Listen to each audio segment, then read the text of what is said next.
Every story starts somewhere. Ours, it began with a purpose, a mission to protect those who protect us. The vision began from a room at the Georgia Public Safety Training Center. With no logo, no board, the journey to make a difference and leave a legacy began. Our heroes don't wear capes. They wag tails. They have 4 legs. They protect us unquestioningly and relentlessly. It's our mission to protect them. The Georgia Police K-9 Foundation is here to create change, to assist active and retired K-9 teams, to provide necessary life-saving equipment, training, to fund in-line-of-duty death memorials, and much more.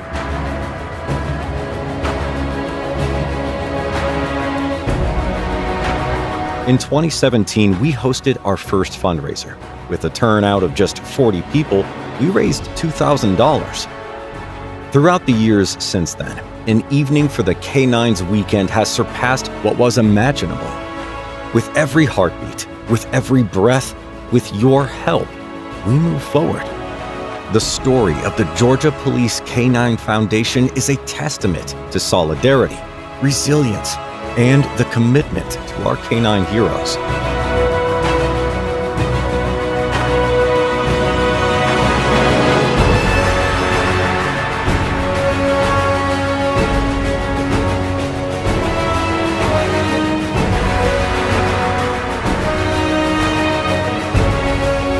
An evening for the K-9's weekend has become the most anticipated, largest, most talked about K-9 event of the year.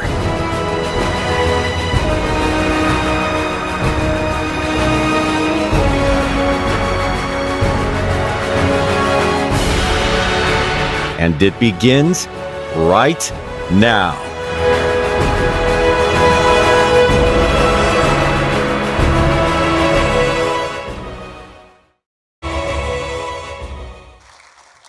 Well, who is ready for the most exciting weekend of the entire year? Welcome to the Georgia Police K-9 Foundation Evening for the K-9s. How are we feeling, everyone? I think we can do a little better. I know you guys are pumped up. How are we feeling here in Statesboro? My name is Katie Linendoll, and it is a blessing to be back. I'm a huge supporter of the foundation. Come from a proud military and first responder family. But as you see, this year I brought some friends. What do you think we kick things off with a little song? Would that be all right for you? Have a few songs out on country radio, and we thought we'd do this one for you. It's called Jericho Battle Cry. But also, we put some favorite heroes in the video. So if you see some of your favorites, we want to hear from you loud and clear. This is Jericho Battle Cry. When you feel outnumbered, you might come to discover you got something on your side. God in the day may come as a cloud or a pillar of fire, or it may be a lightning bolt enlightening the way. 7 times on the 7th, this is a battle. The earth is gonna shake, a nation rattle. Fear knows no place here. Hear the battle cry. Ain't no hesitation, 'cause we're fighting for this nation. And when a lion's not lions roaring out loud, 7 times on the 7th, this is a battle. The earth is gonna shake, a nation rattle. Fear knows no place here. Hear the battle cry. So come as you are with your weapons of faith. Put on the armor of God, get on your knees and pray. Suit up and sound up and look to the sky and hear the battle cry. 7 times the 7th, this is a battle. This is a battle. The earth is gonna shake, a nation rattle. Fear knows no place here. Hear the battle cry.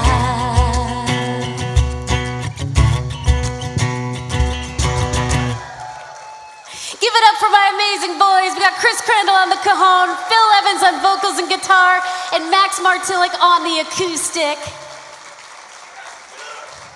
Let's go. Again, it is such a blessing to be back with y'all. And I gotta ask, how many are back for another year? How many have been here before? We like that. We love your support. And how many are here for the first time? Oh, okay. Well, get ready, because this is one of the most exciting weekends you're ever gonna encounter, and new friends that you're gonna keep for a lifetime.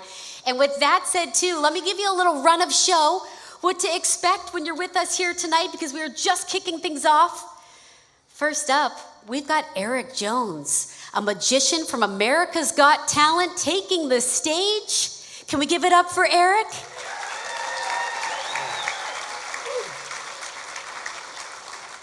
Then we got the ultimate superhero duo, my dear friends, K9 Mattis and Mark Tappan. You're in for a treat. And then, of course, we have the highly anticipated question and answer with top canine handlers and their incredible canines. And then you see all these prizes. We're gonna announce winners at the end there too. And then we're gonna, if it's okay, close you out with a little performance as well. So you get a little acoustic stripped down version. We played a song coming up on Fox and Friends, and we're gonna actually break it down acoustic style for you to close out the night, if that would be okay. Does that sound good? All right, so without further ado, again, a star-studded lineup, and I hope, P.S., that you're joining us tomorrow, because we are at the Oak Room, and things are so exciting over there as well. We got canine demos, we have silent auction. Last year in the silent auction, I won a rosary and a chainsaw. Y'all name another place you can do that. No, that's my We also have amazing food, entertainment, so we hope to see you tonight and tomorrow. But kicking things off in fashion, we again have Eric Jones here, and I was a little worried. I called Kyle and I said, Kyle, I don't know if he's gonna make it. He's kind of a big deal. He fooled Penn and Teller. So we have a backup plan. And this, my friends, was our backup plan for a magician. Have a look.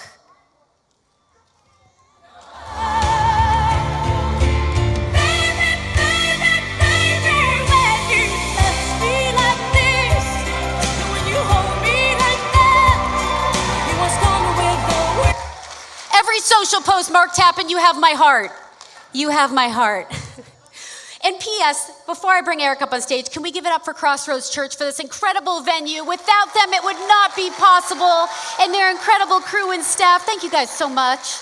It's a blessing to be here in his house. All right, without further ado, the one and only incredible magician who fooled Penn and Teller from America's Got Talent Season 12. Give it up for Eric Jones by way of this video. And the closer you watch, the more likely he is to amaze you. He is true art in motion. Here is Eric Jones. On a really good day, I can get a coin like this to travel from here into your hand. You can go ahead. Yeah. Check it out. Show him, seriously. And,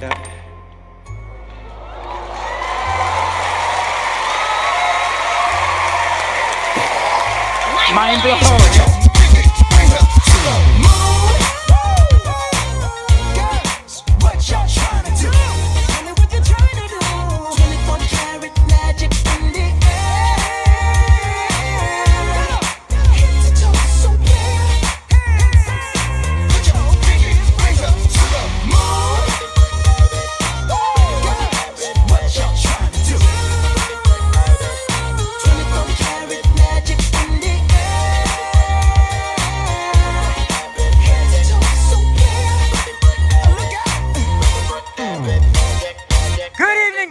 How you doing?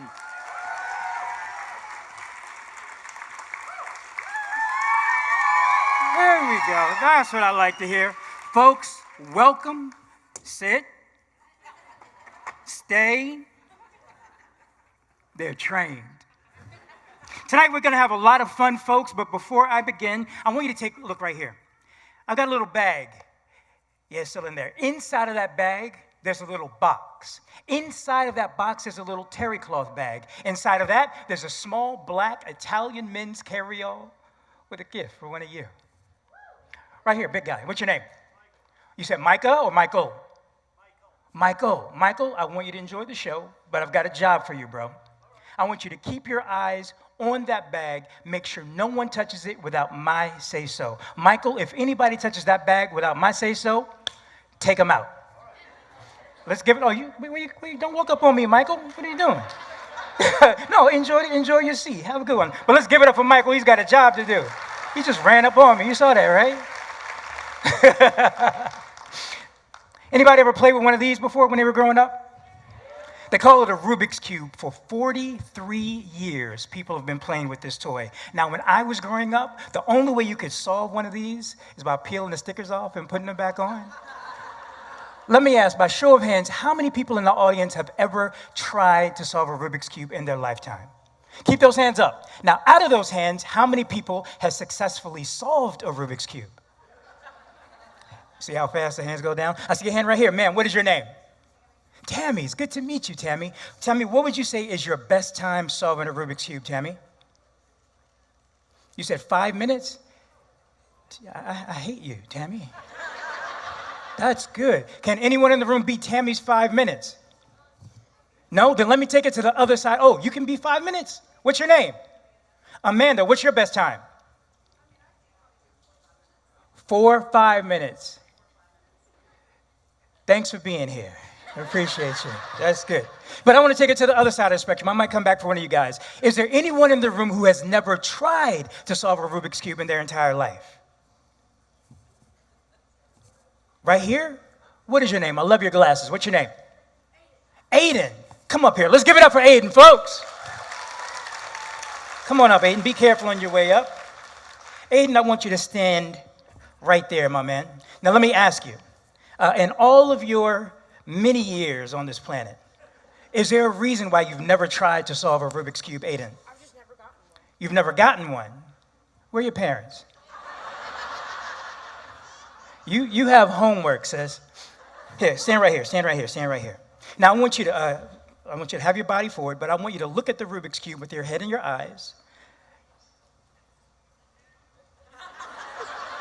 And I want you to look at it as it goes behind my back, Aiden. And I want you to look at how I'm slowly turning this cube between my hands. Aiden, if I was to give you this guy, do you think you could do the same thing? Turn it the way I showed you. Go ahead and face forward. Put your feet nice and forward. I want you to place your hands behind your back, if that's okay to ask. Aiden, I want you to hold on to that cube. Slowly start turning it the way I showed you. Nice and slow. Now, folks, Aiden has never solved a Rubik's Cube in his entire life. And it's not going to happen tonight either. But everything in life begins with imagination. If you believe it, you can achieve it. If Aiden can solve that Rubik's Cube, it'll happen on the count of 3, 2, 1. Aiden, take 3 steps forward. 1, 2, 3, 4. Mom, you've got homework. If Aiden could solve that Rubik's Cube, Aiden, slowly bring that cube from behind your back and show him that magic is real. What? Give it up for Aiden, folks! Thank you so much, brother. I appreciate it. I do appreciate it.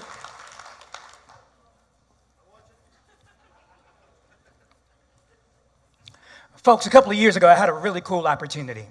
You know what? Before I even get to that opportunity, let me ask, is there anyone in the room who, like myself, might be suffering from an addiction to their cell phone? A lot of hands went up. I saw that. That's good.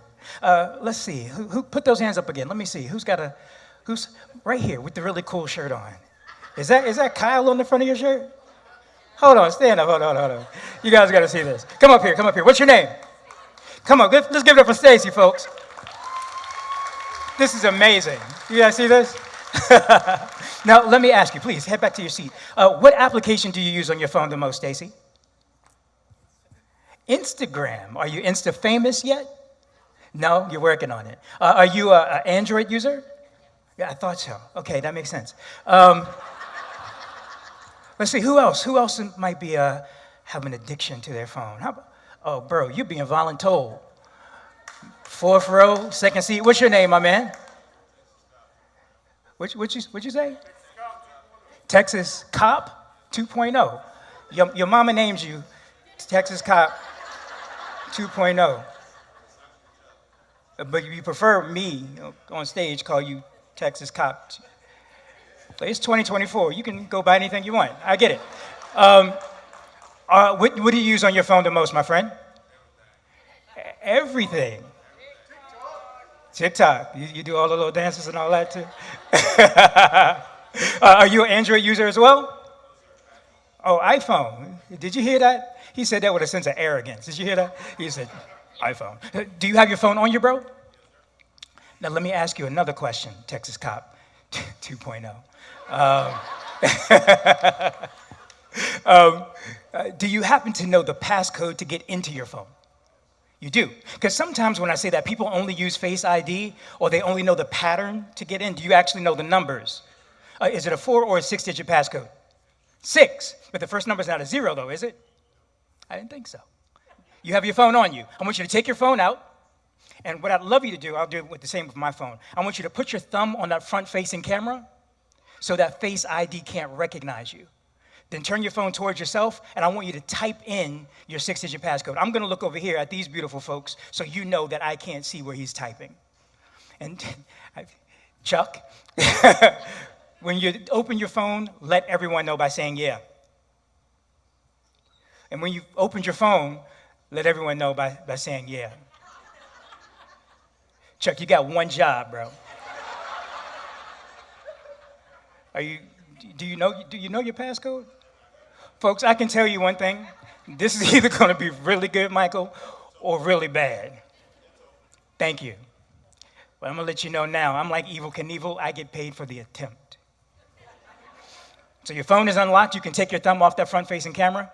Do me a favor and go to your calculator. I was going to tell you to go to your notepad, but go to your calculator. We'll do it this way. I'll try it a new way. You there? If you look in the upper left-hand corner, there's either a C or an AC. If you hit that once or twice, that clears out all the history in your calculator. You guys know that, right? The first thing I want you to do, sir, is type in your 4-digit year of birth. So 2000 and whatever. Let me know when you've done that. Hold up that finger. Good choice. Use it to hit the plus key once. Now I'm going to turn my head. I'm going to look at these beautiful folks again, and I want you to type in your 6-digit passcode. Let me know when you've done that.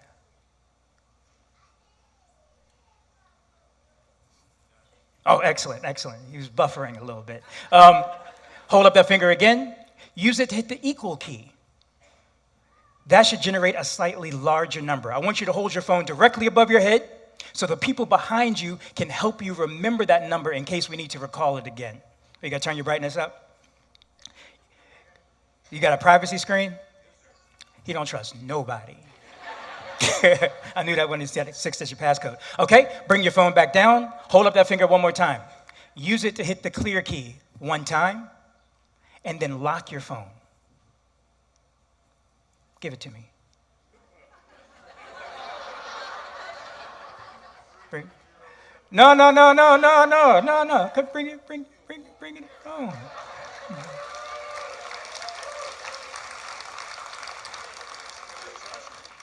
Can you trust me? I just laugh for a living. Just give it to me. Oh, who's a lovely lady, sir? That's awesome. So let me ask you this. Does your passcode mean anything to you? Does it? Now, you and I, we've never met before. That's true, yes? You seem pretty happy about that.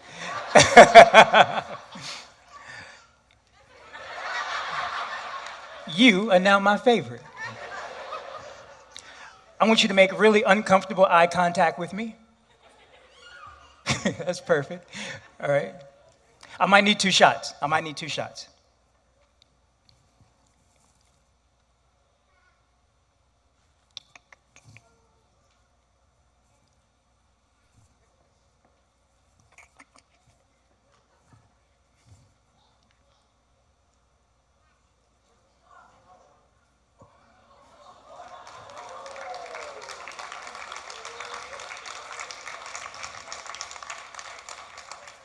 Y'all just talk amongst yourselves for a second.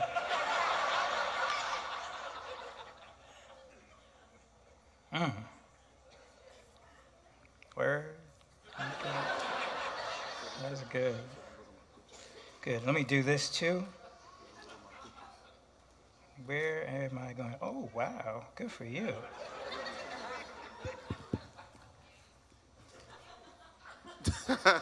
Let's give it up for Texas Cop 2.0. I'm going to grab this bad boy. Keep it up for him until he gets here, folks.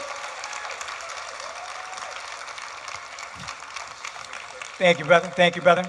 You're going to want to change some of your banking information, but, other than that, you're good. A couple of years ago, I had a really cool opportunity. I got to perform on live national television with two magicians that you may have heard of. One's really tall, talks a lot. The other guy's kind of short, hardly says anything. Their names are Penn and Teller. They've got a show on the CW network called Fool Us, where magicians from all over the planet come together. They do their best piece of magic for the dynamic duo, hoping to fool them. If you do, you get this really cool trophy that has the letters FU written on it, which stands for Fool Us. Sir, Fool Us. Fool Us. And you get to headline in Las Vegas at their show at the Rio. Now, right now, they're about to air season 11. But out of the 10 seasons that have already aired, only a handful of magicians have ever fooled Penn and Teller, and I'm one of the lucky ones who did. Oh, thank you. Now, I'm not saying that at all to be boastful. I'm saying it because right now what I'd love to do is share with you the piece of magic that I used on TV to fool Penn and Teller. If you're not busy, if you're not doing anything, the problem is it's a really small illusion. So I need 2 adult volunteers to come up and keep me honest. I saw your hand first, ma'am. What is your name? You said Debbie. Would you mind joining me right here at that table? Folks, give it up for Debbie. And if I could have one of the guys as well. Yes, sir. I saw your hand first. Your name? Let's give it up for Mark. Come on up, Mark. Oh, you just assumed the position. Okay, that's cool, Debbie. Good to meet you. I was going to pull your chair out. I'd love to have you sit right here if that's okay, Debbie. There you are. Thank you so much. And it was Mark. But wait, he's on you, but watch yourself. I pulled out Debbie's chair. You got to get your own. Okay. Please. And do you all know each other? No? Then shake hands and start fighting. We can go ahead and switch the camera on if that's okay, guys. Thank you so much. Now, because this is such a small illusion, I want to make sure that you all can see every detail that happens between my fingers. So on the big screen there, you're going to be able to see everything. Can everyone see the tabletop? Yes? The first thing I want you guys to do, because I brought you guys up to keep me honest, you two will be the eyes and the ears of this entire audience. If you see anything that looks tricky or suspicious, let me know by letting them know. Sound fair? Sounds fair? So we're going to start with a few things. First, I want you to examine these 4 coins. Make sure they are exactly what they seem to be. 4 really old, walking Liberty American half dollars from the turn of the last century. Looks good, sir? Looks good. The next thing you guys have to examine is me. Not like that, Mark. I want you to make sure there's nothing under the watch. You can make sure there's nothing under the bracelets. You're going to be, that was nice. You guys are going to be responsible for making sure nothing goes in or out of any of my pockets. Folks, the piece of magic that you're about to see is something that I've been practicing. I've been rehearsing and have been performing for the past 17 years of my life. And it's not perfect, but it's what I've got. I hope you enjoy it. Maestro, music please. 4 coins. Sir, the first question is going to be for you. I'm going to ask you to answer honestly. Tell me, can you see 4 coins on the hand? Are you able to see 4 coins on the hand? Yes. Folks, can you see 4 coins? I can't hear you. Excellent. Watch.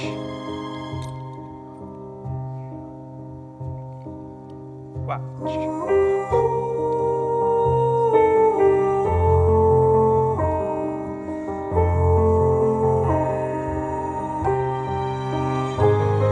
Good catch. That was good. Now I know what some of you guys might be thinking. I can almost sense it. You're saying, Eric, that's just some of that sleight of hand stuff, and there could be some truth to that. However, the entire dynamic of this thing changes when the magic comes out of my hands and into someone else's. Sir, are you left or right-handed? Would you mind opening your right hand flat like a table? And I'm gonna leave these 3 coins here on the palm of your hand. Folks, can you see all 3? He's got 3, I have 1. I want you to take your left hand and use it to very gently cover the coins. Just cover them. And you can see mine. In a moment, I'm gonna have you shake your 3. I'll shake mine. You'll hear the moment the magic happens. Are you ready? Yeah, 1, 2, 3. Cup your hands and shake. Let some air in there and listen. Listen. Keep shaking yours. I've got 2. Dump yours onto the table.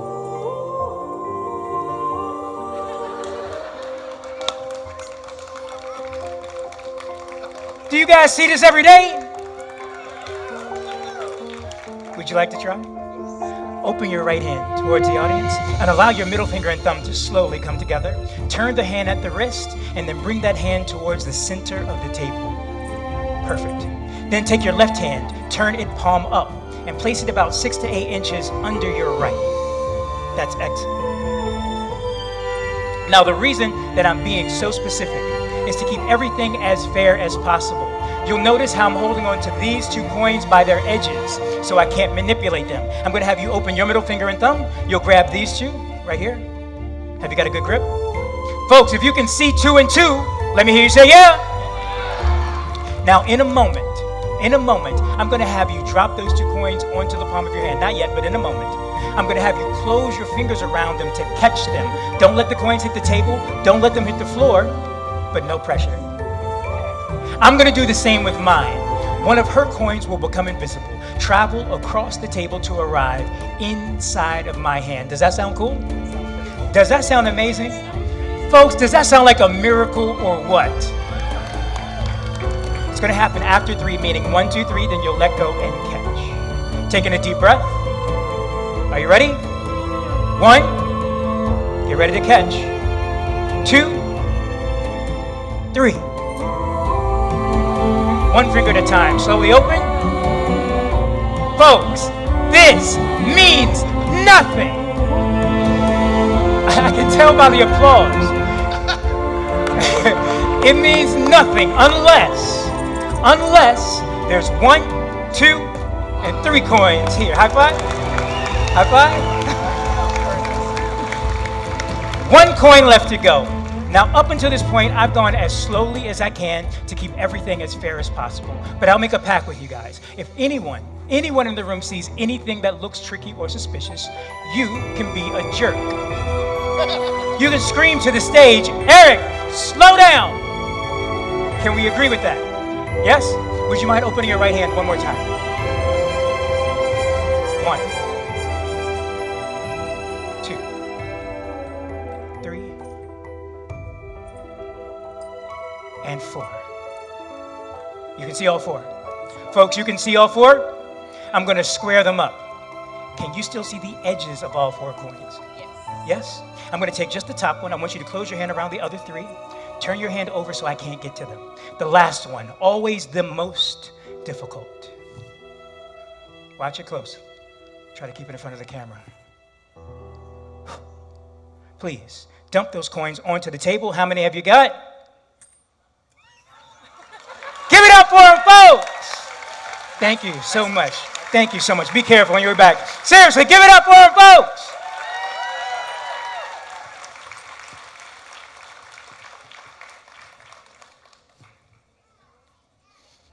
You're fired, Mike. Oh, yeah. I don't want no smoke. None at all. When I first came out tonight, folks, I put that little bag. Inside of that bag, there's a little box. Inside of that box, there's a little terry cloth bag. Inside of that, there's a small black Italian men's carry-all with a gift for one of you. Now, in order to get that gift, I need to borrow something from someone in the audience. Let me ask you this. By show of hands, how many married ladies do we have in the house tonight? Oh, ladies, if you are married, would you be kind enough to hold up your left hand? Would you mind turning the back of your left hand towards me? I just want to see how much your husband loves you. Keep them up nice and high. Keep them up nice and high. I know what I'm looking for. Let's see what we've got here. Oh, these are beautiful. That's beautiful. Oh, that's gorgeous. It feels like I'm shopping. This is nice. That's good. I like that one. That's nice. What is your name? Cassidy, good to meet you. Cassidy, and is one of these two gentlemen your... Okay, that was going to be awkward otherwise. What is your name, my friend? Chase. Chase and Cassidy. Cassidy. How long have the two of you been married? 6.5 years. We're going to need some counseling. All right? She's rounding up. Okay, I dig it. I see those two separate pieces of jewelry. You see the one that's got that amazing stone on it? Give it to me. That is this insured, brother? It is. Oh, even better. That is gorgeous. That's what 6 or 6.5 years looks like right there. Isn't that gorgeous? That's beautiful. Or, we got to round up. So Cassidy, can I ask you, do you wear this ring every single day? You do. That is the right answer. That's good. Oh, brother, because you wear it every day, you might not get to see, let me get it in the light here, this beautiful inscription. Brother, it tells me where you might have picked it up. That's nice. It says T-A-R-G-E-T.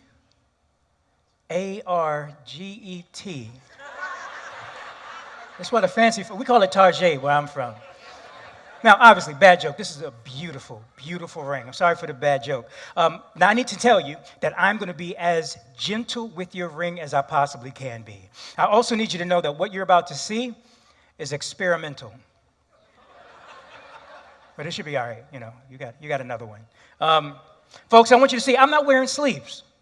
I didn't wear sleeves just so you wouldn't say something's going to go up them. I want you to also know I'm not going to come near any of the pockets on my body.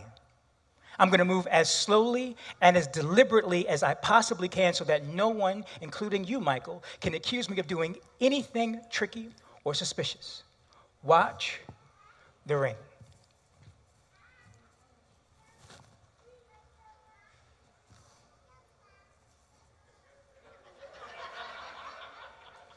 Cassidy, you got another ring I can borrow for a minute? You know what? I might not need it. When I first came in tonight, I placed a little bag. Inside of that bag, there's a box. Don't get ahead of me. Inside of that box, there's a little terry cloth bag. Inside of that, there's a small black Italian men's carry-all with a gift for you. Would you mind joining me on stage? Can we get up for Cassidy as she makes her way up? Michael, you are off duty. Off duty. Cassidy, the first thing I'd like to say is thank you so much for your trust. I want you to stand right here behind this table. Take a look inside. Tell us, what do you see there? A box. Take that box out. Place it right there. And folks, I will show you there is nothing inside. That is important. You see that little blue tab? I'd love you to pull that blue tab, separating that tray from that outer shell. And again, nothing inside. As I promised, there is a little terry cloth bag. Cassidy, take 2 fingers. I want you to lift that bag into the air. As it opens, you'll notice there is a black Italian men's carry-all. Use your right hand to take that black Italian men's carry-all. Place it here on the palm of my hand. And folks, I want you to watch and listen. Do you guys hear that? That is the sound of a single ring attached to a chain inside of an Italian men's carry-all, which was once inside of a bag, which was once inside of a box, which was once inside of a bag that's been sitting on stage since I walked out here, and I get no love at all. Do you know how hard this is? Cassidy, I'm going to leave you here for just one moment because I want everyone here in the front row to see there is only one beautiful piece of jewelry attached to that chain inside of that Italian men's carry-all. However, there is a $1 million question that remains to be answered. Cassidy, I'm going to have you come right here to the edge of the stage. You can leave that there. Thank you so much. Because I need you to be a committee of one to verify 2 things. One, that I'm not going to switch that ring out for another. Okay. 2, that I'm not going to damage that beautiful piece of jewelry as I remove it from that clasp. Cassidy, I want you to take a really good look at that ring. I'm going to ask you to answer one question honestly with a simple yes or no. Can I count on you? Yes. Cassidy. Is this your ring? I believe so. She said yes! There you go. Thank you so much. If it's okay. One more time for Cassidy, folks. My name's Eric Jones. I hope you guys have a great night. Thank you for your time.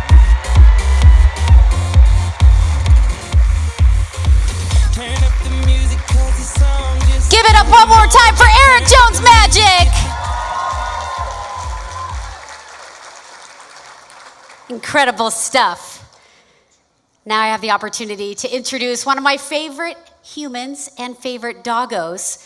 You know him as Sergeant Mark Tappan and K9 Mattis, one of the most decorated duos. Yeah, give it up already, right? One of the most decorated duos across America with over 200 arrests and $2 million in cash seized. And also, I don't know if you know this, but Mattis holds a Purple Heart. The duo has amassed over 5 million social media followers. They have been seen everywhere, from Fox and Friends to Live PD, The Weather Channel, Good Morning America. And recently, can I say, they have just launched 2 new, very exciting books with one of the biggest book publishers, a kid's book and also a docu-book, which he is signing here on location. So you actually get a signature if you get the book. These 2 are just absolutely incredible, and I'm blessed to call them friends, and also to have Mattis and cameos in all of my music videos. All you gotta do is put Mattis in something, he skyrockets it right to the top, am I right? But Sergeant Mark Tappan is a man of character, a Marine and a former youth pastor. He is all about work ethic, and if I could tell you behind the scenes, the heart of this man, it is absolutely incredible.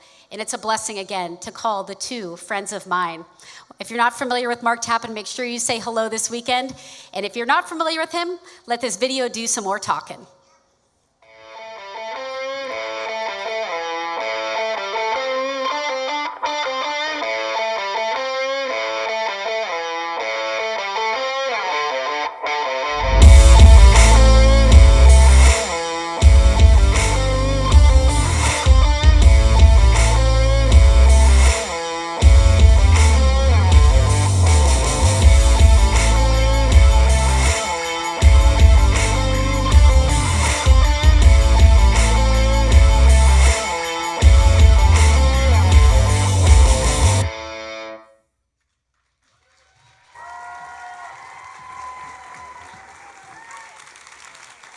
Is this working? It is. Okay, I feel dumb coming up after Eric. Like, that was unreal. My mind is blown off. I can't even make my dog lay down. Ta-da. I don't know. I'm humbled by you guys. I'm humbled by Kyle, the amazing handlers that are out here. And I'm not special. I'm just a guy that had a really, really cool dog. And that is it. Like, even the awards and stuff. Can you off? Kyle gave me 10 minutes, so I have to hurry this part up. The awards, it's because I feel like I made a mistake and my dog made up for the mistake that I made. He's a brave dog that was amazing to work with, and it was the best job at my career. I'm going to roll into something real quick. I used to work with a guy. He's not at the department anymore, but he told me that there's 2 kinds of people in the world. He said that there's predator and there's prey, and you got to figure out which of the 2 that you are. I didn't like that. I don't like that at all. Predator and prey. A predator is someone who victimizes someone else to take advantage of them. I'm not that. Prey is someone who just is food for someone else. And I'm not that. There's a movie that I watched a while ago, and the point that I'm getting to is why I wrote this whole book. There's a movie that I watched, and no one's really seen it. Anyone see Joe versus the Volcano? Okay, not many, but it's one of my favorite movies, and it's because of 2 scenes, and I want to show you one of them, because I think this categorizes 2 types of people in the world. If you guys can play it for me. Come here, kiddo. Your life seems unbelievable to me. All of this, life seems unbelievable to me. My father says that almost the whole world is asleep. Everybody you know, everybody you see, everybody you talk to. He says that only a few people are awake, and they live in a state of constant, total amazement. That's how I see the world. I am amazed by the things that happen in this world, by the people in the world. And I think there are a whole lot of people that are asleep. My whole book is about the lens that I see the world through. And I can tell you, working with this dog, I saw this fervor and tenacity and focus and love that made me want to be a better man. Like, it was something that absolutely blew me away. And people always ask me, like when I'm going on the podcast to talk about the books, is what do you want people to take away? I really want you to be able to take away that lens of the world, that you look around you and be able to see it and be blown away by the things that are happening in your world. Ball is life, right? That's his world. There's a story from the book I want to share real quick because it taught me one of the most valuable lessons in my life that I've learned, and it's one of his first track. He was brand new. It was the first weekend that he was working. Get your toy? Yes. Yes. Off. Off. Okay, you got to give me like 13 minutes, Kyle, because he's not laying down. Off. All right. So it was the first weekend that he was working. It was rainy, and it was a hot day. Not a good day to track in at all. We had a shoplifter that ran from the mall. So a shoplifter, not a big deal at all. Like anyone would tell you, it's not even worth doing a track over. But I wanted to see what my dog could do, because in school, he was pretty amazing. So I wanted to see what he was capable of. And the supervisor, the car ended up wrecking out, and we went to the scene. And he's like, do you even want to try? And I'm like, yeah, let me give it a shot. And so I started tracking with this guy. And we went about a quarter of a mile along Georgia 400. I think it's an 8-lane freeway at that point. Odors getting knocked everywhere. You talk to any handler right next to a freeway, it's a hard place to track. He's nailing the track. Quarter mile. He takes a left into this drainage ditch that goes under Georgia 400. The drainage ditch is about this high. So 3 feet. I'm like 3.5 feet tall. That's a really uncomfortable height to go under. You don't crawl, but you can't stand up all the way. You also see I'm a little follically challenged up here. He tracks extremely fast. Like my bloodhound guys would probably be upset with me of how like he's at a full sprint when he tracks. A lot of times they say you want to slow a dog down. If you slow him down, he's not a good tracker. So I'm going as fast as I can to keep up with him on a 30-foot lead, going through this drainage ditch. My head is scraping against the concrete the entire way. So I have blood, and then it's raining. So water is coming down in oil because it's underneath the freeway. Is coming down on my face, and there's critters. It's pitch black, and there's critters scurrying around my feet. It's about probably 250, 300 yards from one side to the other. I'm exhausted when I get to the other side. There's a waterfall, like a long drop-off waterfall. And I'm like, maybe my dog lost the track. I don't know how, but maybe this was a wrong turn. I think it's a horrible idea. I look over to the right, and I see a shoe stuck in the mud. I wanted to quit, but I saw a shoe. And I'm like, this dog's right. So I carefully crawl up through the mud. So now I'm bloodied, I'm wet, I'm tired, I'm bleeding, I'm exhausted from the part that we've already done. He starts flying down this hill. I'm running into trees.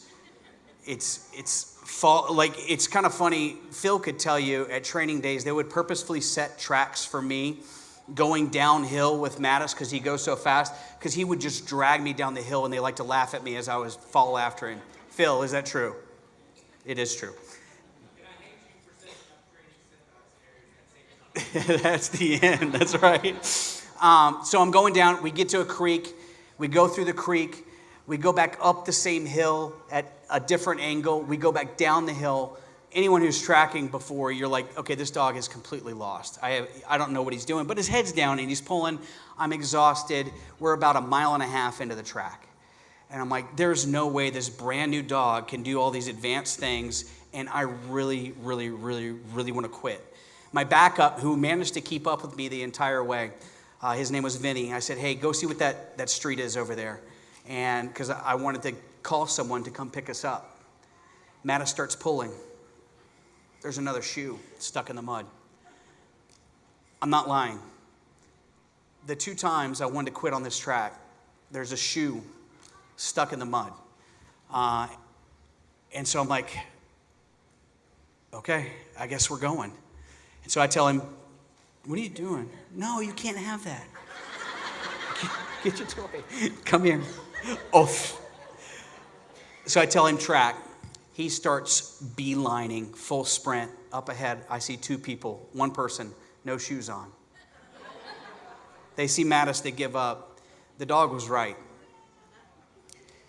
Dogs see this, yeah.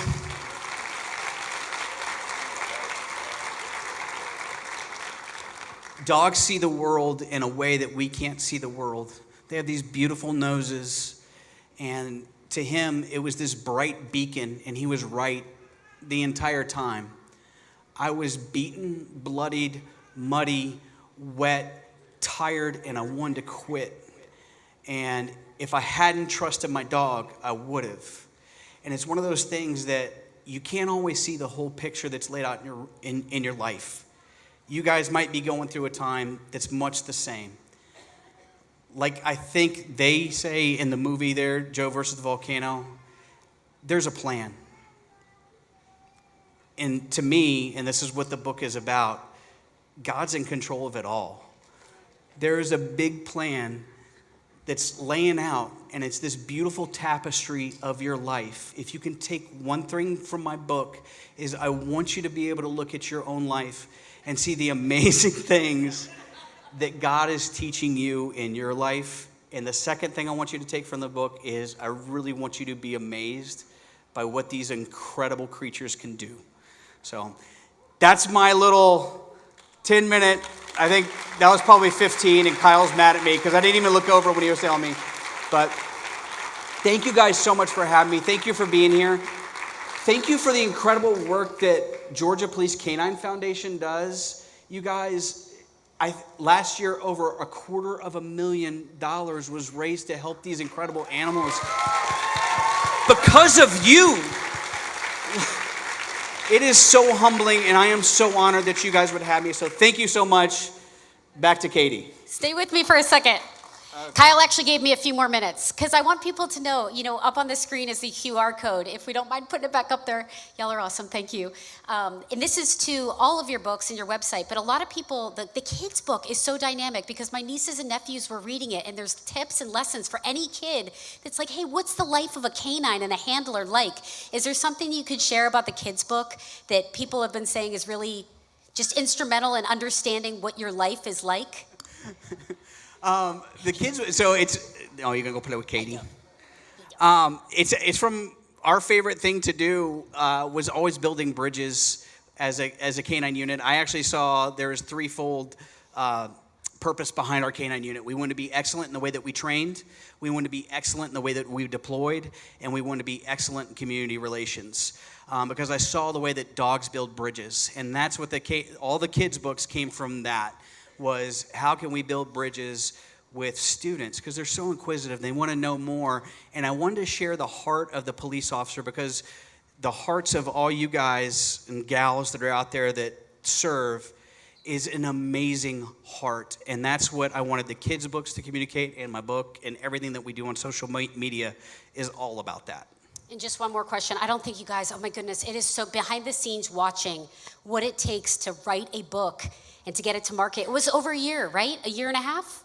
Yeah, it was. And here's the thing is, I'm a Marine, a college dropout, so I'm a crayon eater, right? I'm not a smart guy. I never would have written a book unless people like this lady right here believed in me. I know she didn't do this because she wanted any credit whatsoever, but I never would have put pen to paper.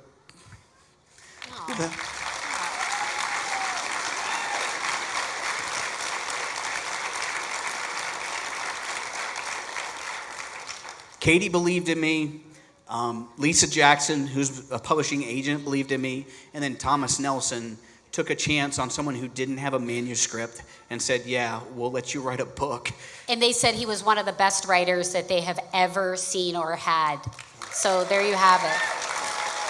One last question. In just having these books released, and he just hit best new releases on Amazon, so huge congratulations. Is there somebody you've seen on the road that has said one of these life lessons that is in the adult book has really had an impact on them?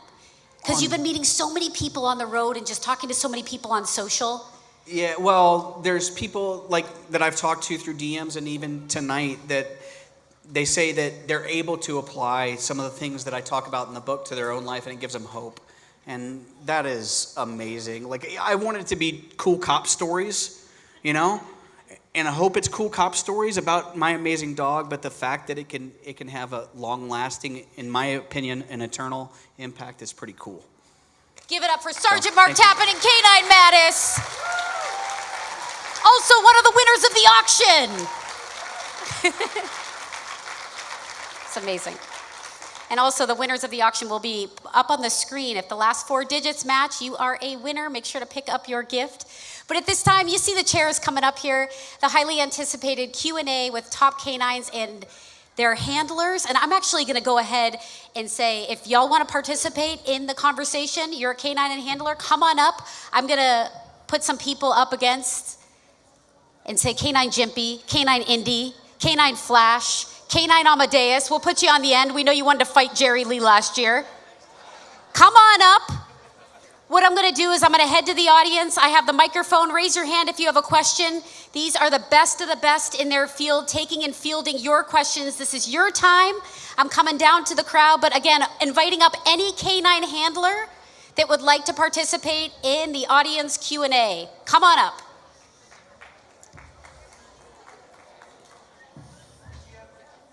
Canine Amadeus, you're on the end here.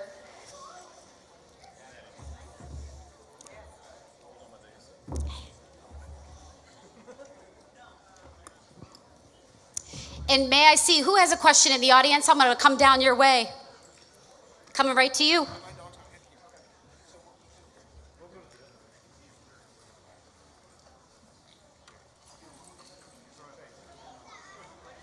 Who's a question? Yeah. Yeah, oh, that's a great question. And as you guys finalize getting seated, if you don't mind, one of those handheld microphones, if you can just say your name and your dog's name, that would be awesome, and where you are from. Amadeus, I know you are on the end. Why don't we start with you? Do you have a microphone?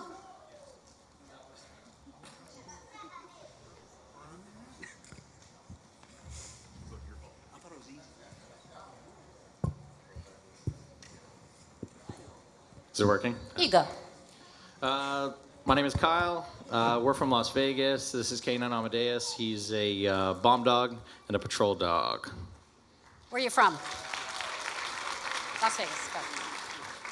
My name's Tim Davis. I've got Canine Merrick. He's not in here because he would try to fight every other dog on the stage. And we're from Maine. I'm Scott Lockerman. I have active canine Kari and retired canine Loki over here. We're from Kent County, Maryland, and Chestertown.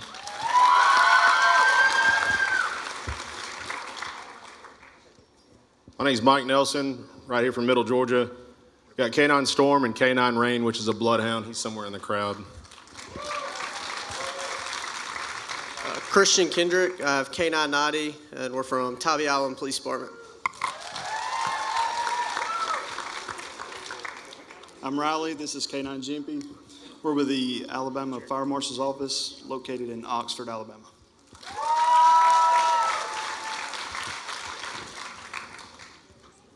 Ed Reeves with Canine Jerry Lee and Canine Bane, who's out there with my wife. Hi, I'm Officer Gina Ibarra, and this is Canine Rosie, and we're from Chicago Police Department. Hi, I'm Sergeant Danielle Durrett from Connecticut, and this is Canine Indy.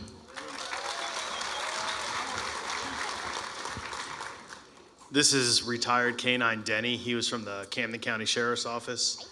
He's bomb patrol retired and kind of a grumpy old man.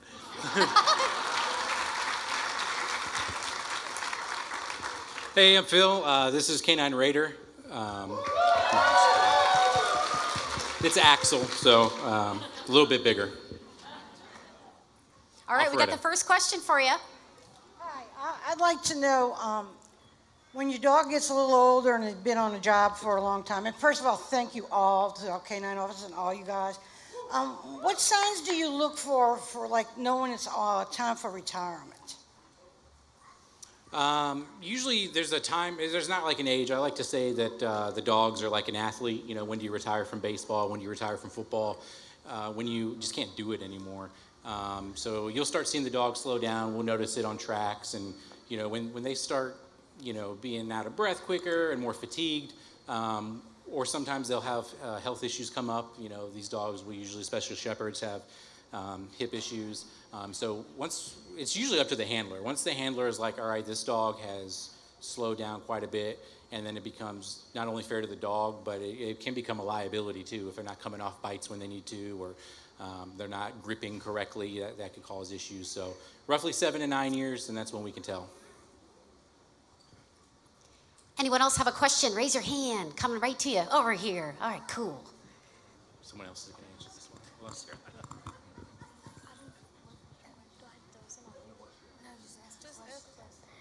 Do y'all get to keep your dog?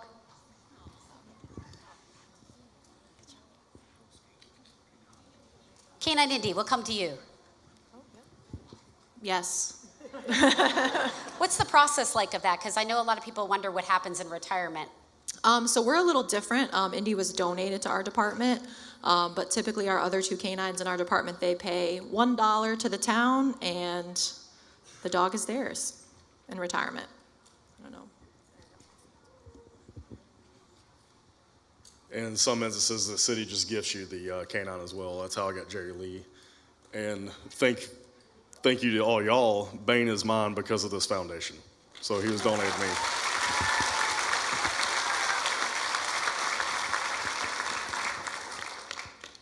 Working with the state of Alabama, they tell me that I'll get to keep Jimpy, but how that process will go, I have no idea. I guess we'll see in a few years.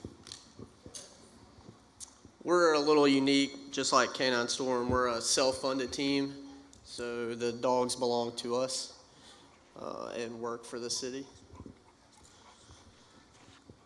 What he said, but we wouldn't be here if it wasn't for y'all in the foundation, that's for sure.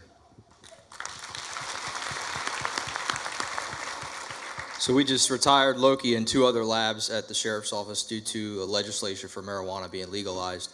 So, yeah. Fortunately, the sheriff's office purchased the dogs, and they gave us the dogs and gave us the opportunity to take the dogs home and keep them. So Loki stays home with us, and we don't have to pay for the dogs. We just actually have a legislature that was passed in Maryland that allows them to pay us. The department pays us $1,100 a year for vet care, so I'm thankful for that as well. That's a catch-22. We don't get weed, but we get help with we'll take it. Like some of the others, we would typically pay $1 for our dog. However, in our situation, we were also blessed that some people in our community actually, when I switched departments, they ended up donating, and we now own Merrick. So Merrick's mine for the rest of his life.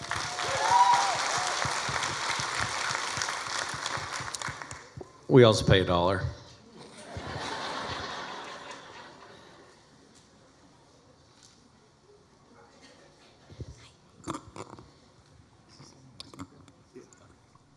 Out of all the different duties that you could have as a police officer, what made any of you turn to the canine units instead of another opportunity? Well, I'm not a police officer, but I'll answer it. It's the best. I mean, it's the same thing, whatever. It's the best job in the world. I mean, you get to go to work and work with your best friend every day. I mean, name something better than that.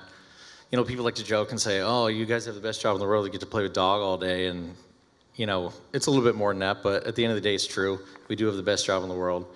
And we get to do it with our best friend. You know, we spend more time with the dogs than we do our wife, kids, whoever. And, you know, it's a bond like no other.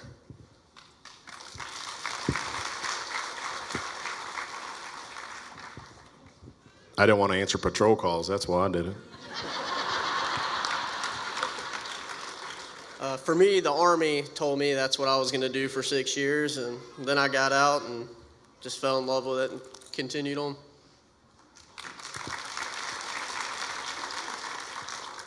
When I interviewed for the fire marshal position, they asked me where I saw myself in 5 years. I said, well, I've always wanted to be a canine handler, and I started that job in April of 2019. In December of 2019, that's when I was given Jippy, so that's how I got it.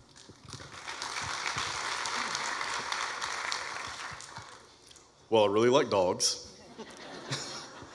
And doing police work for a while, about 6 years, I'll see canine handlers come out, and it just looked awesome.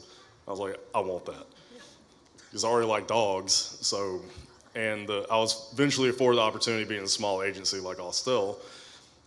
You can't turn that down. It's literally the best position in the department. It's better than being a sergeant, a lieutenant, a captain, any type of rank. I will turn down rank for years to keep Bane in the back of my car. You can keep your rank. For us in Chicago, it's a little different. We actually have to test, and it's considered more of like a promotion. And the test comes out for K-9 like every about 10 years or so. So I pretty much spent, it was something that I always wanted to do. So I spent pretty much 10 years within the department building my resume, being in different units in order to like be able to get this position. And I think it's about, I don't even know, maybe like about 1,000 people apply within the department. And then it gets narrowed down from there. And I'm lucky enough to have scored really well and, be here with Rosie. But it was always something I wanted to do. So, yeah. So for us, we're a little different. We have tracking and patrol dogs in our department too, but we actually started Indy's program. So for me, when I was in the academy, we had an officer commit suicide. So I was kind of coming into the policing career with that in the department, and it was obviously very devastating. We're a small agency. So I really wanted to bring awareness to officer, first responder, veteran mental health and wellness. So that's what Indy does. We respond to a lot of critical incidents for officers and first responders. So yeah, just really advocate for mental health in this job, and we see stuff that isn't normal, and we have to take care of ourselves so we could take care of each other.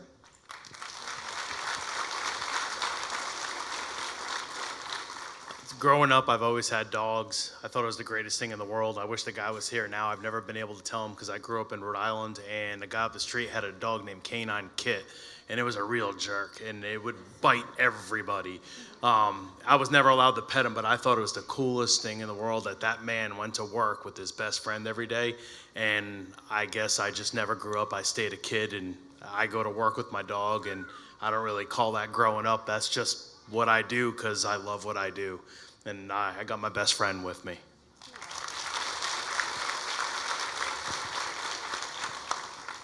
Yeah, I think Kyle in the end probably said it pretty good too. You get to work with the dog every day. Bring your best. Can you all hear me? Oh, there we go. So I also don't like to be sitting around doing nothing very long, and there's always something that you can work on with these dogs. So and it's a challenge to get them to do what you want to do sometimes. So it's fun. Yeah. We have a brave little girl with a question here. How many drug arrests have you had with your dogs?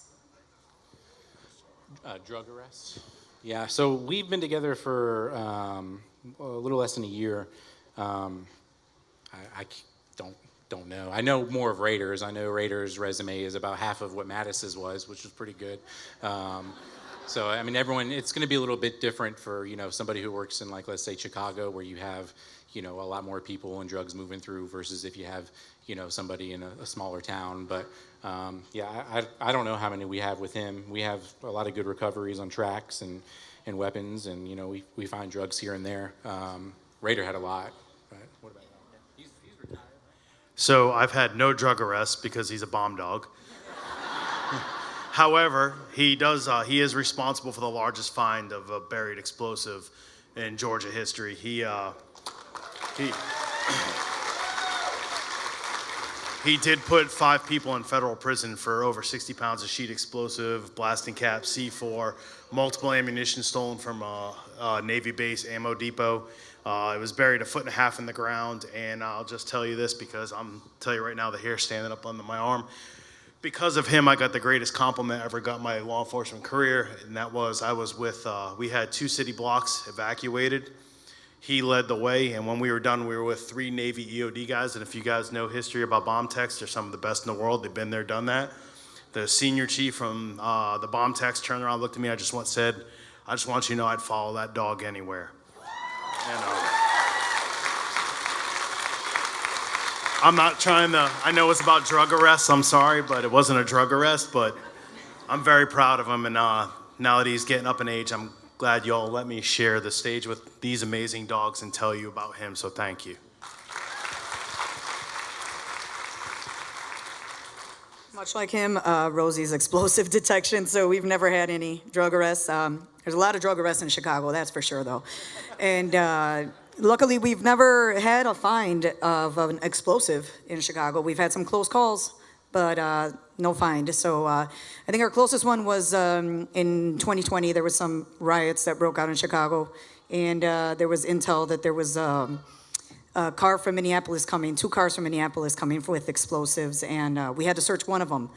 And we searched it, and luckily that was the one that did not have explosives, but the other one did.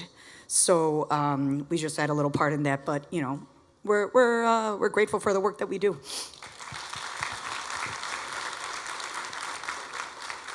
Sorry to disappoint all y'all. I do not know the number off the top of my head for Bain and Jerry Lee.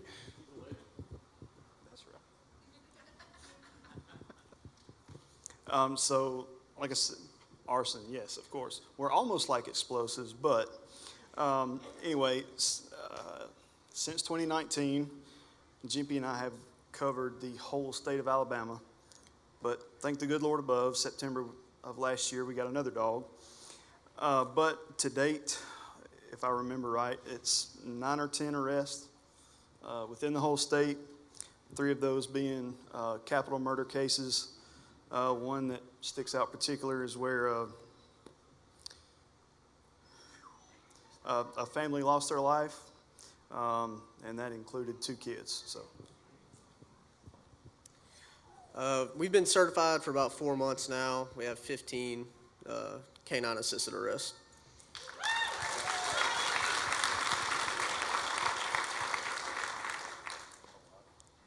I can't honestly count, but I will say one of my number one things that I like the best, I know we're narcotics and tracking, hence why we got another dog for bloodhound. Bloodhound handlers, I give it up to you. But the tracking to me is the most important because we can find drugs every day, right? Every day. Can't find explosives every day, but I don't want to. We can find drugs every day, but we can't find people every day. But when we do find people, it's the best feeling in the world, especially when you find murders or lost people, people with dementia or any type of mental disability. It's amazing. So for me, I can tell you we have 65 of those right now. In reference to the drugs, I'm with him. I can't keep up with that. So.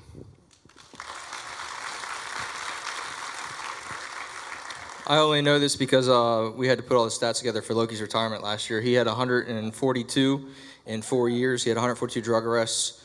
Kari has 8 since January, and she had one of the biggest ones that I've had. She had $10,000 worth of cocaine we got 2 months ago, and stolen handgun. And she, just blew my mind out of the water with what she's been doing in the short amount of time we've had her. But I'll echo what you said about tracking. Shane from Georgia Canine is a good friend of mine, and I had the opportunity to train with him. And you can find drugs all day, but when you find that missing person, that's really critical. Fortunately, Loki, before he retired, we had an opportunity to find a woman who was out in the cold in just a nightgown in 20-degree weather with rain, and I will take that every day over finding dope. But I will say, I give it up to all the bite dogs too, because we find them, they apprehend them.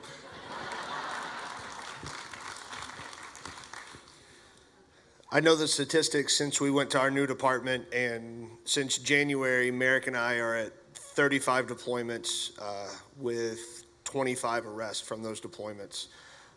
The last one we just had was our biggest, and we ended up with one deployment, 6 people going to jail for aggravated trafficking and fentanyl.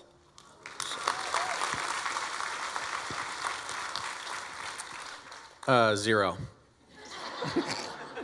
Another bomb dog here. We've never found an explosive in real life. Well, that's not true. There's a lot of explosives and odors that our bomb dogs are trained on that are readily available and not necessarily a bomb. So we've had a couple situations where he did alert and he was completely correct, but it didn't turn out to be an actual explosive device. But those situations are cool too. We shut down a whole concert venue once because somebody put the pyro in the wrong spot. And he alerted on it. Mariah Carey was like 2 hours late. It was a whole thing. But he has bit a couple people that deserve to be bit that were trying to hurt other people. So that's the best feeling in the world. We have 2 last questions. We're going to try to squeeze it in time. This is for anybody that has apprehension dogs, but Ed, I saw one of your recent posts where you were doing a training video, and I was just wondering, how do you decide to put your dog on the arm or the leg, or do you train for both, or? You want to answer it?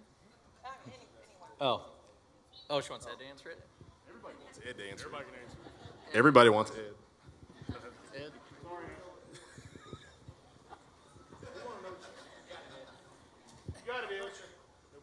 No pressure, right?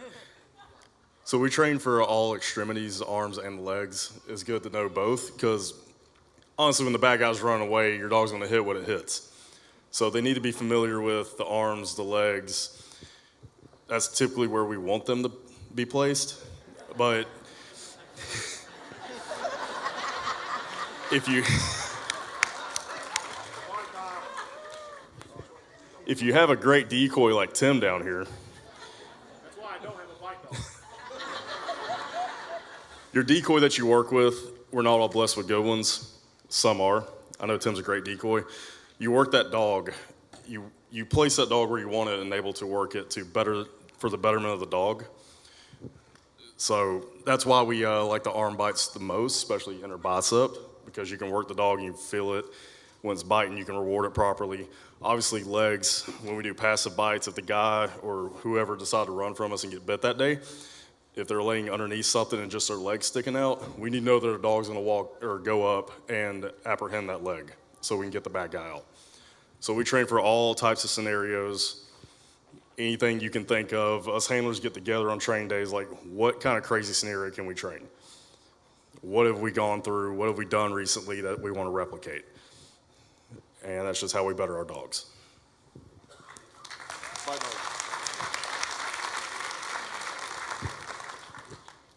I'm going to jump back real quick. I know you're pressed for time, but the last question, I just found something that our good friends Team Braggie made for Raider, the little black lab you saw. She retired last year, and Axel took her place. But they asked me for all her stats, so I actually have it right here. They made a really beautiful wood engraving of her name and our department, and then all of her accomplishments. And so, like 6 years Raider was in service. She and I seized 1.5 pounds of meth, 6.5 pounds of heroin, 141 pounds of THC, 4.8 pounds of fentanyl, 11 pounds of cocaine, 5 pounds of MDMA. We seized 3 vehicles, located 7 suspects on 8 tracks, and removed $1 million in drug money. So there you go. I got to brag on Raider. So yeah, he's got about probably 35 deployments, and our first track we found 2 suspects for Roswell who were shooting guns. We found the gun first, and then them. And they gave up, which was probably a good idea. So, sorry, I know you asked that question, and I wanted to brag on Raider because she's my girl. Great stats. We love you, Team Braggie. Thank you. I think I had one more question over here. Hey guys, so coming from the training I'm sorry, no, I'm good. We're good right here.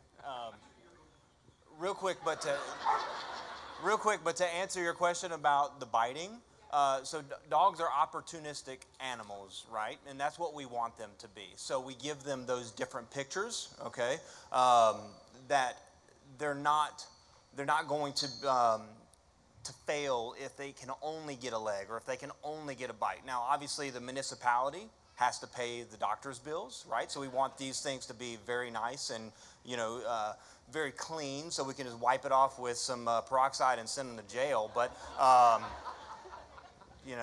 one guy alluded to, biting in certain areas of the male parts. Smaller targets, I don't know, but back to what my original thing was, coming from the training aspect of things and being able to work with some amazing guys like the ones that are on the stage and the one that you'll see over the weekend. I always find it unique, or I find it fun to hear the story of what is the time your dog started to show change of behavior in a place that you just knew there was nothing, but ended up you found something. Something like that. So I'll go back to test. On our first track, it was two guys that were shooting guns. I don't know if it was a drive-by or something. I didn't have too much information other than they were armed and they ran into the woods. So I started it out for a track. So we were looking for the man. And so that's what I told him to do. And that's what he started doing. And the tracking behavior was great. And I was like, oh, hey, he is tracking. So we started on a really good track, and then all of a sudden his behavior shifted, and so I was still at that time learning him. And so dogs will do something called a proximity alert. When you're closer to where the person is, it's just a stronger odor, and their behavior changes, and it's really important for you to recognize that, because it could save your life, because you can tell your guys, hey, we're right there, keep your eyes peeled. And so at first I thought that's what he was doing, but it actually ended up he shifted towards an article search. And so it was a much quicker, heavier breathing, more concentrated.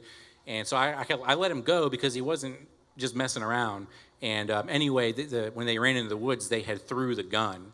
And so he did paw at it. I'm glad he didn't shoot it because it was loaded. But so that was kind of, I wasn't expecting to find the gun first. I was expecting to find the people first. So that's my example.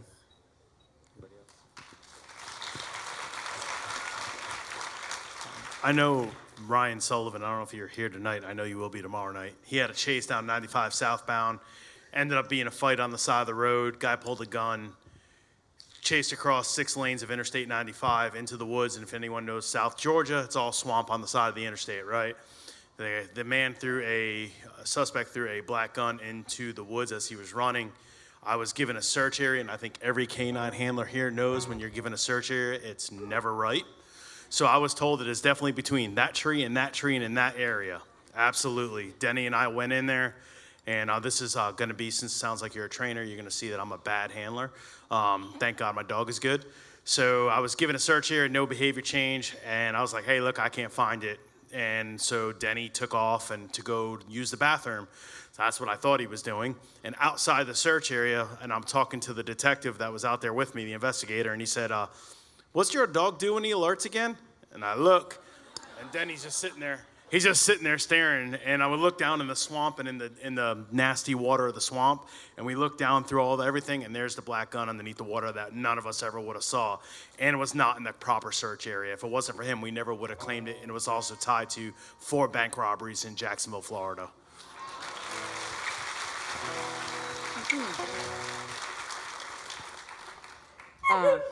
Yes, Naughty. Like I said, in Chicago, we have never had an actual find, but we do get calls sometimes where our trainers call 911 and they kind of trick us. So they'll call 911 and call an unattended bag on a CTA platform. That's our train system, and we have to respond to it like it's an actual call. And we get those moments. It's and when your dog alerts and it's alerting on an explosive. So, you're like, whoa, but, those are probably the times with they're training scenarios, but we don't know that they're happening.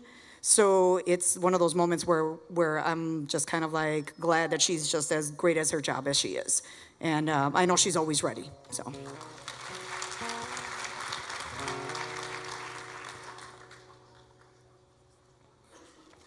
This goes back to trust your dog.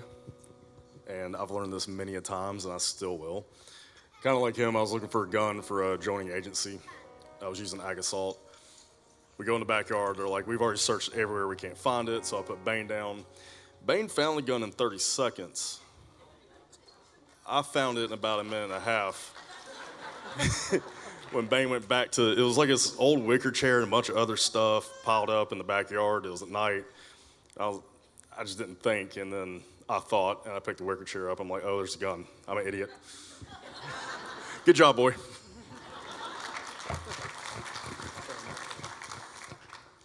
So working fire scenes, you're pretty much looking for accelerants. But me and Jimpy were called to Mobile for an apartment fire. The Mobile Fire Department was looking for a lighter fluid canister in the kitchen. The kitchen was burnt completely down. They couldn't find it. We go down there, and it took Jimp about 2 minutes to locate it. 2 minutes. It was between some 2x4s and some ceiling rafters down on the ground, so the humans wasn't going to find it until Jimpy showed them where it was.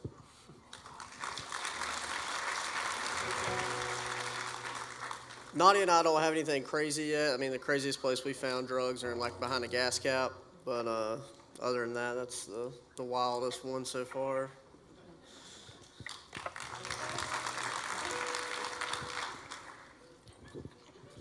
I'll brag about Loki. His probably 6 months before he retired with that critical missing person, she took every prescription pill she could find in her home and took off. Again, I tell you, it was cold, it was rainy, it was 2 o'clock in the morning, and state police called us. And they didn't have a dog, so let's go. We're not state police. I don't know how it is down here, but, if we can outshine state police, that's how it is up in Maryland. All right? They don't have any dogs. We're all we got. So we go up. We smell get them to smell a pillowcase from the lady's bedroom, and we take off over the hill. In the back of the farmhouse, there's a huge bunch of construction zones, and state police had already walked all through the property looking for the lady. So we have cross tracks. There's no way he's going to find this woman. It's already gone through my mind. Go over the hill, crest the hill, and there's probably 30 or 40 deer. Like, this dude's tracking a deer. And I literally said it on body cam. You can hear me say it on body cam. I said, trust your dog, man, trust your dog. Crest that hill, and he just took off with his nose to the ground, goes down the hill, back into a field about 1.25 miles. She's down in a ravine where we never would have found her if we were just walking and shining our flashlight. And if you know Loki, you know Loki's very timid of people. You'll find that out real quick. He ran right over to her, put his nose on her, and realized, oh, that's a person, and jumped back like this. And I was like, hey, we found her, and we got her to the hospital. Just critically missing woman. Just wanted to end her life, but we saved her. He saved her. We didn't. And we got to show what dogs do. My sergeant just was completely dumbfounded to what the dog could do. And that's just an example of when you have to trust your dog.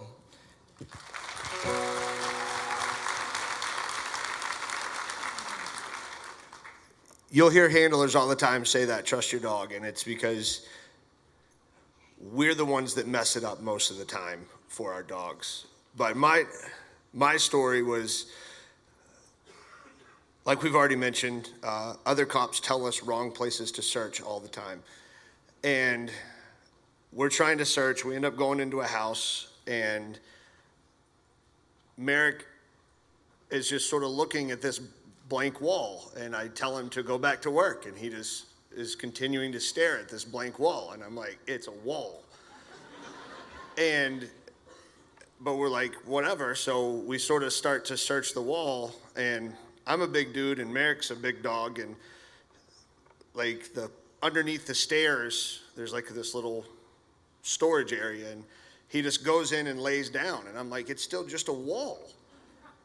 It turns out it wasn't a wall. They had pulled sheets and white plastic so tight on the wall that it looked like it was painted white, but it was actually a marijuana grow behind it.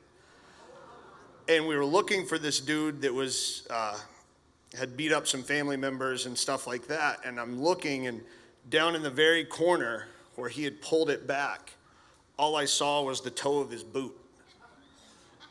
And I felt like an idiot because I'm like, you've been staring at this wall for like 5 minutes. And if I would have just trusted you and looked, and we ended up pulling the sheet back and apprehending the guy and all of that. But it was one of those, he was indicating to a blank white wall. And I just had to trust him and be like, he's right here. I don't know where, but he's.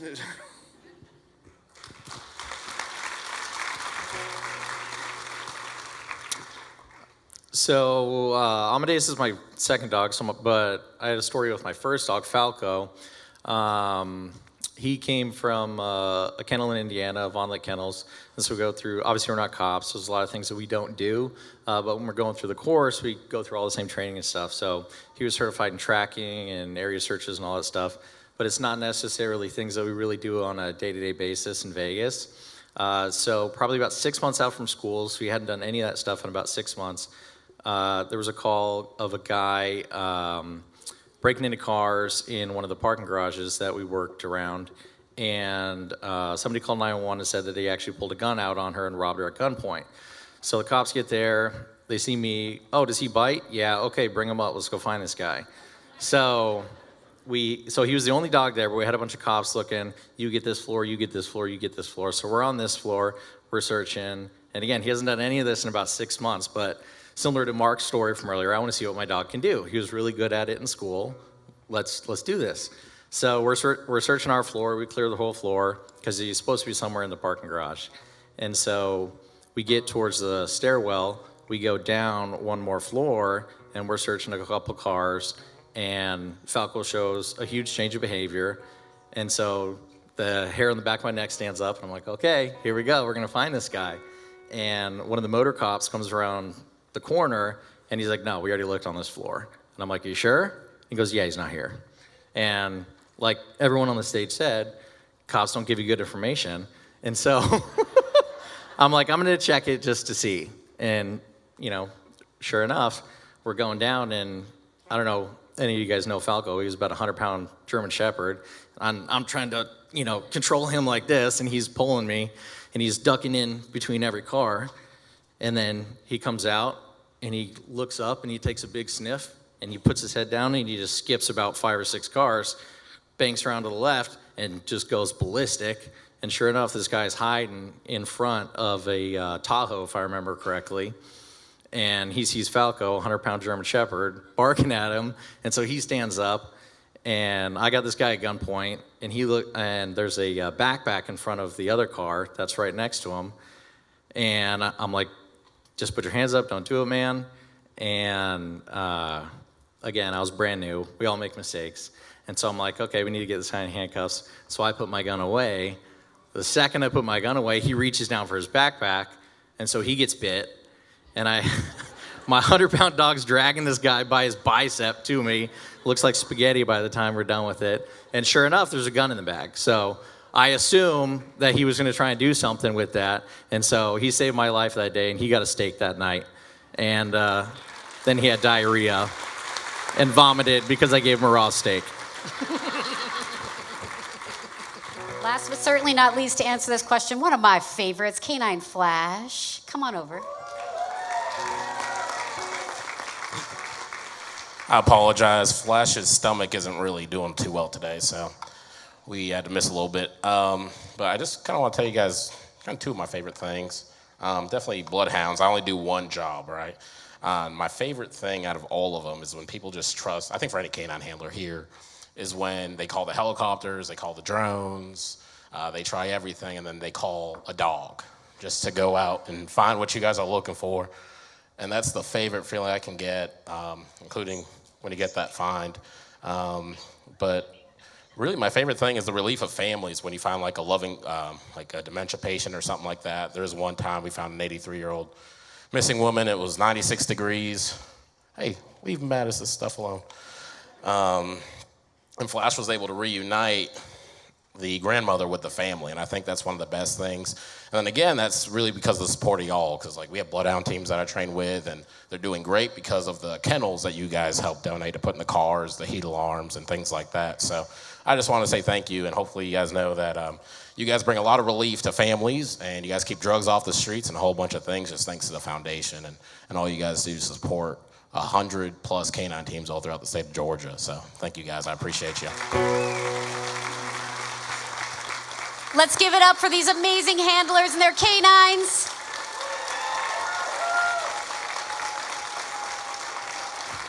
Thank you all so much. And as you guys exit, I just want to say a few more thank yous because, again, it wouldn't be possible without the amazing Crossroads Church team and their crew. So give it up for the Crossroads Church. 2 rock stars right behind the scenes making us look good. Also, a big thank you to Sergeant Mark Tappan and Canine Mattis.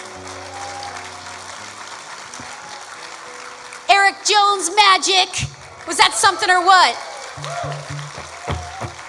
I don't know if you remember last year, but we talked about how Mark has odor challenges with Mattis, and he actually took his wife's wedding ring and lost it. Fortunately, Mattis found it in the hunt. Well done, Mark. And there's the amazing Tamara Tappan as well. Big round of applause for that woman. And last but certainly not least, this entire weekend would not be possible without the one and only Kyle Briley.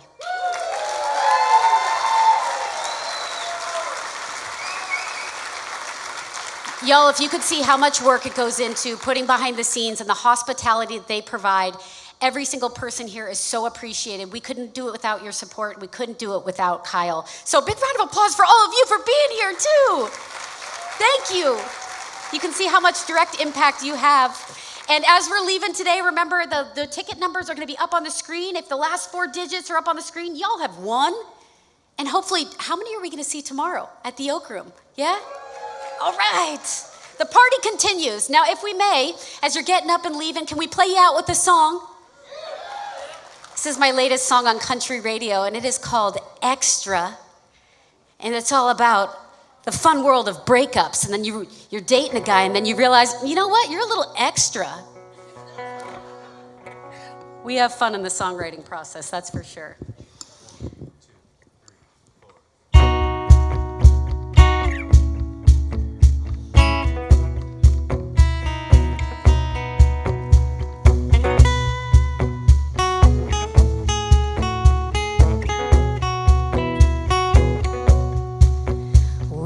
Neon signs or just your blue eyes lighting up the pavement on a Nashville night? Give me that James Dean winking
support. We love you, and we hope to see you tomorrow. Good night.